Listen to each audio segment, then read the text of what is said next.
প্রতিক্রিয়া কি বলবেন? আমি প্রথমে রায়গঞ্জ হৃদয় অন্তরস্থল থেকে ধন্যবাদ কৃতজ্ঞতা জানাচ্ছি যে রায়গঞ্জবাসী এবার উন্নয়নের নিরিখে জনাদেশ দিয়েছে।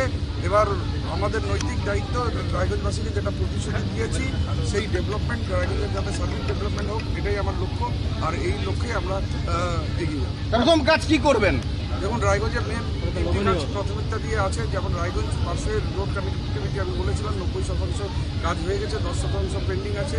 সেই কাজটা আমি করব। রায়গঞ্জের ড্রেনেজ ব্যবস্থা, সেটা রায়গঞ্জের বোর্ড অফ অ্যাডমিনিস্ট্রেটর আর যারা কোঅর্ডিনেটর আছে তাদের সাথে বসে নিয়ে একটা মাস্টার প্ল্যান তৈরি করবো। আর রায়গঞ্জে একটা জঞ্জটটাও একটা সমস্যা, সেই জঞ্জটমুক্ত রায়গঞ্জ কী করে করা যায় সেই প্ল্যানিংটা আমরা করে নিয়ে বিজেপি প্রার্থী এইমাত্র বলে বেরিয়ে গেলেন যে রায়গঞ্জ ছাপ্পা বিধায়ক পেল। না, রায়গঞ্জ কি পেল এটা জনাদেশ। বিজেপি যে হারে সেই ধরনের কুচ্ছা রটাবে। আজকে 1.5 লাখের বেশি ভোটে হেরেছেন, না লজ্জা লাগে?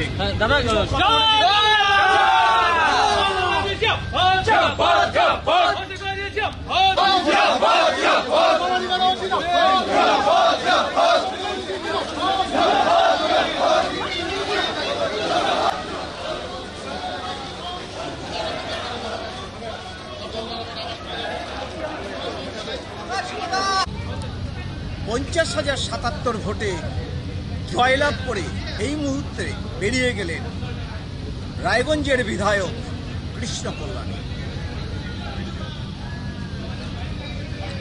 তিনি বললেন যে মানুষের যে আশীর্বাদ, জনাদেশ, তার জন্যই তিনি জিতলেন এবং এই বিপুল ভোটে জয়লাভ করে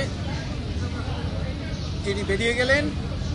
যে কাজ অসম্পূর্ণ ছিল সেই কাজ তিনি এবার সম্পূর্ণ করবেন। মাঝপথে তিনি যে পদত্যাগ করে চলে গিয়েছিলেন লোকসভা নির্বাচনের জন্য, প্রার্থী হয়েছিলেন লোকসভা নির্বাচনে, তাই কাজ সম্পূর্ণ করতে পারেননি। বহু কাজ বাকি রয়েছে, আগামী 2 বছরে সেই কাজ তিনি সম্পূর্ণ করবেন। রায়গঞ্জের যে যানজট, যে উড়ালপুল, রায়গঞ্জ পার্শ্বই যে রাস্তা, যেগুলো কাজ করার কথা ছিল তার, সেগুলো তিনি এবার করবেন।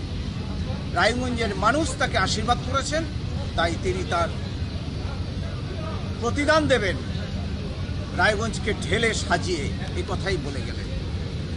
উত্তর দিনাজপুর থেকে ক্যামেরায় অংশুজয় দাসের সাথে হিমাংশু দাসের।